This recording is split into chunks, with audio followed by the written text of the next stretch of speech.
Assalamualaikum warahmatullahi wabarakatuh. Perkenalkan, nama saya Mila Miftahul Hasanah dari kelas 3A, Prodi Pendidikan Bahasa dan Sastra Indonesia, Fakultas Keguruan Ilmu Pendidikan Universitas Mataram.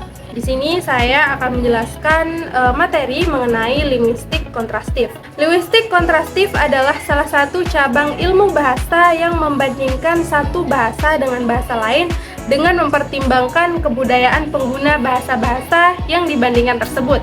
Kemudian ada pun definisi dari analisis kontrastif, yaitu ada menurut Tarigan yang mengatakan analisis kontrastif adalah membandingkan dua bahasa. Kemudian menurut Parera, analisis kontrastif adalah kegiatan perbandingan dua bahasa.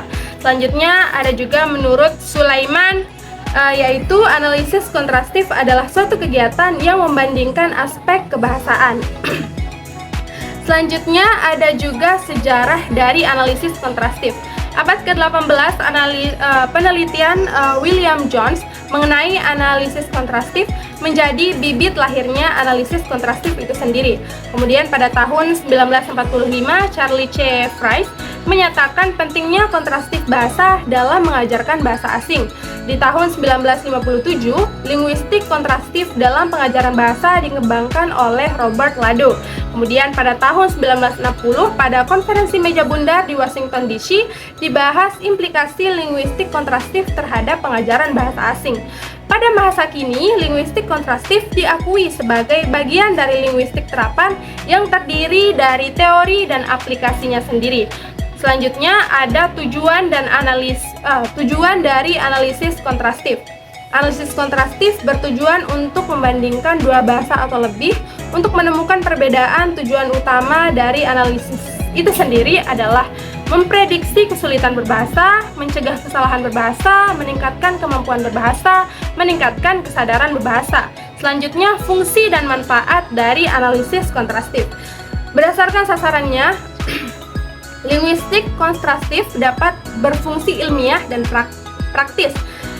Yang pertama, dapat menggali informasi tentang persamaan dan perbedaan antar dua bahasa atau lebih.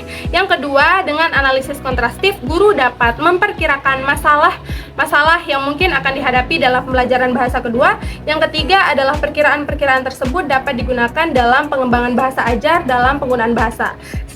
Sejalan dengan itu, analisis kontrastif dalam pembelajaran bahasa menurut Junaidi memiliki 5 fungsi utama. Yang pertama, fungsi prediktif. Kedua, fungsi klarifikatif. Ketiga, fungsi komplementer. Keempat, fungsi preventif. Yang ketiga, fungsi kuratif. Kemudian ada 4 manfaat linguistik kontrastif. Yang pertama adalah linguistik kontrastif dapat menemukan perbedaan-perbedaan yang kontras antar dua bahasa. Kemudian yang kedua, analisis kontrastif dapat mengungkapkan peran-peran budaya dalam perwujudan bahasa.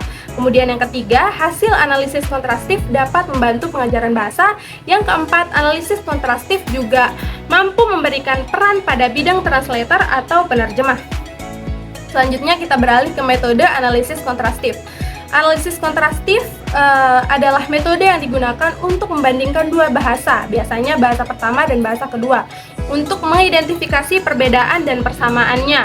Tujuan utama dari analisis kontrastif itu sendiri adalah mendeteksi kesalahan berbahasa. Yang kedua, memprediksi kesulitan berbahasa. Yang keempat, meningkatkan pengajaran bahasa. Kemudian ada pun langkah analisis kontrastif menurut Petro. Yang pertama, mengumpulkan data. Yang kedua, membandingkan. Yang ketiga adalah identifikasi perbedaan dari kedua bahasa tersebut. Yang keempat, bandingkan bahasa. Yang kelima, prediksi kesulitan. Yang keenam adalah menyiapkan bahan ajar. Selanjutnya, kritik analisis kontrastif. Dalam perkembangannya, analisis kontrastif menuai kritik, utamanya bagi penganut hipotesis versi kuat. Pateda menuliskan bahwa kritik tersebut dilontarkan oleh penganut aliran transformasi generatif.